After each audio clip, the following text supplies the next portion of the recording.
और तुझे क्या लग रहा है? आप तो बिल्कुल बाकियों के जैसे निकले। राजू, इस बार समंदर में मत जाओ।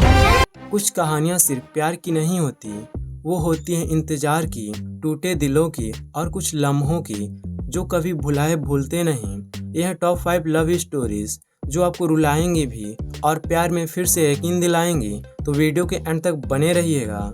अध्यापक को फ्रेंच किस कहाँ से नसीब होगी? इस वाली लव स्टोरी से सब कोई रिलेट कर पाएगा कि जब हमारा पार्टनर हमें किसी रीजन से छोड़कर चला जाता है बिना कुछ बताए, एंड उसे दोबारा से अपनी लाइफ में पाने के लिए हम क्या कुछ नहीं करते हैं। यहाँ तक कि जो चीज़ें हम उसके लिए करते हैं पहले किसी के लिए नहीं किया होता है। हाँ, मैं उसी मूवी की बात कर रहा हूँ जो इस टाइम बहुत ही ज़्यादा ट्रेंड में है, सैयारा मूवी की। इसमें मैं क्रिस और वाणी की एक emotional heart touching love story के जरिए हमें अपने बीते यादों को याद दिलाने की पूरी कोशिश की गई है। क्रिस एक छोटा सा सिंगर है जो चाहता है कि उससे पूरी दुनिया प्यार करे एंड वो बड़ा सिंगर बने। एंड वहीं वाणी एक राइटर है जिसका हाल ही में अभी ब्रोकन हार्ट हुआ है अपने होने वाले पति महेश के साथ, जो साला एंड में शादी से मुकर जाता है। क्रिस और वाणी एक सॉन्ग को शूट करने के लिए एक दूसरे के करीब आते हैं एंड ये करीबियाँ एक emotional heart touching love story में बदल जाती है। एंड सब कुछ बढ़िया ही चल रहा होता है, तभी वाणी क्रिस को छोड़कर चली जाती है बिना कुछ रीजन दिए। अब आगे की स्टोरी बताऊंगा तो मूवी स्पॉइलर हो जाएगी। अब वाणी क्रिस को क्यों छोड़ती है ये आप मूवी में देख लीजिएगा। इमेजिन करिए शादी टूट जाए और आप डिसाइड करो कि अब तो मुझे शादी नहीं करनी है पर मुझे एक बेबी चाहिए। मैं बात कर रहा हूँ काथालिक्का नेरामिलई मूवी की। इसमें हमें श्रेया को दिखाया जाता है जिसका होने वाला पति उसकी फ्रेंड के साथ इंटीमेट होता हुआ पकड़ा जाता है। एंड तब से श्रेया सोच लेती है मुझे शादी तो अब नहीं करनी है बट मुझे एक बेबी चाहिए।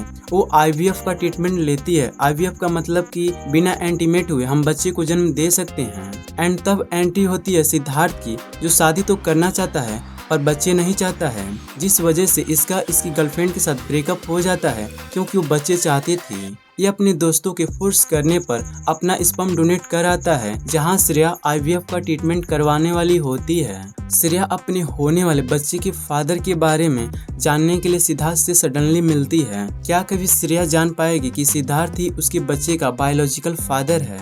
ये मूवी सिर्फ रोमांस नहीं है, एक मॉडर्न लव लेटर है सिंगल मदर की और उस स्पर्म डोनेटर की। मूवी अच्छी है जो आपको सिखाएगी कि लाइफ में एक बेबी होना कितना इम्पोर्टेंट है। 42 साल का संस्कृत टीचर अब तक सिंगल और एक दिन एक डेटिंग ऐप पर उसकी लाइफ में आती है एक मॉडर्न बोल्ड और कल्चरल लड़की मधुबाला बोस। बट ट्विस्ट, वही लड़की उसी ऐप पर उससे ऑलरेडी रोमांटिक बातें कर रही थी बिना असली नाम बताए।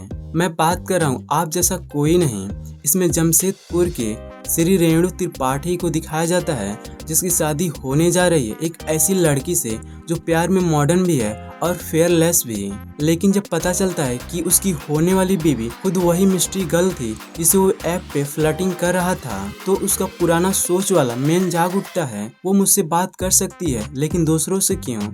और यहीं से शुरू होता है सवालों की लड़ाई, प्यार, लिमिट और फ्रीडम को लेकर। ये मूवी एक मिरर है हमारे प्यार, ईगो और डबल स्टैंडर्ड्स के लिए। माधवन और फातिमा सना की केमिस्ट्री और स्टोरी का बोल्ड स्टेंस दिल भी छुएगा और सोच भी बदलेगा। प्यार में हक चाहिए, यह आज़ादी। एनालिस्ट की दूसरी मूवी थंडेल है जो 2018 में हुई एक सच्ची घटना पर आधारित है, जिसमें श्रीकाकुलम के कुछ मछुआरे गलती से पाकिस्तान का बॉर्डर क्रॉस कर जाते हैं। मूवी में नागा चैतन्य और साई पल्लवी मेन रोल में हैं। राजू एक फिशरमैन है जो मछली पकड़ने के समय अपने दोस्तों के साथ गलती से पाकिस्तान का बॉर्डर क्रॉस कर जाता है। एंड क्रॉस होने के बाद पाकिस्तान की आर्मी इन सभी को पकड़ लेती है। बाकी की स्टोरी इस पर है कि वे सभी कैसे पाकिस्तान से इंडिया वापस आते हैं। एंड इसी बीच में राजू और सत्या की एक लव स्टोरी भी है जो स्टोरी को और भी इंगेजिंग बना देती है। मूवी एक देश प्रेमी है और एक हार्ट टचिंग भी, जो रुलाती भी है और इमोशनल भी करती है। टॉपर था पर एक लड़की ने रिजेक्ट कर दिया ये कहकर आई लाइक बैड बॉयज, और बस तब से राघवन बन गया एक ड्रैगन। 48 एरियर्स कॉलेज का रेबल और एक नाम जो लेजेंड बन गया। पर जब उसका प्यार कीर्ति उसे ये कहकर छोड़ देती है कि तुम एक फेलियर हो, तब वो पूरी तरह से टूट गया। वो लड़का जो रूल तोड़ता था अब खुद को बना लेता है एक सक्सेसफुल बिजनेसमैन। जॉब है, कार है, बंगलो है और एक हाई क्लास इमेज भी। लेकिन इंटरेस्टिंग बात ये रहती है कि डिग्री तो उससे कभी मिली ही नहीं। अब उसे वापस जाना है उसी कॉलेज में जहाँ 40 एरियर्स उसका इंतजार कर रहे हैं। अब ऐसा क्या होता है राघवन के साथ जो उसे 40 एरियर्स क्लियर करने पड़ते हैं, ये सब कुछ आप ड्रैगन मूवी में देख लीजिएगा। ये मूवी उन लड़कों के लिए एक वार्निंग है जो बैड बॉयज बनना चाहते हैं, क्योंकि बैड बॉयज बनना बहुत ही ईजी होता है, लेकिन बैड बॉय से सब कुछ नहीं मिलता। ये मूवी हमें फील कराती है। तो आज के लिए बस इतना ही, मिलते हैं किसी और नई लिस्ट के साथ। तब तक के लिए बाय बाय।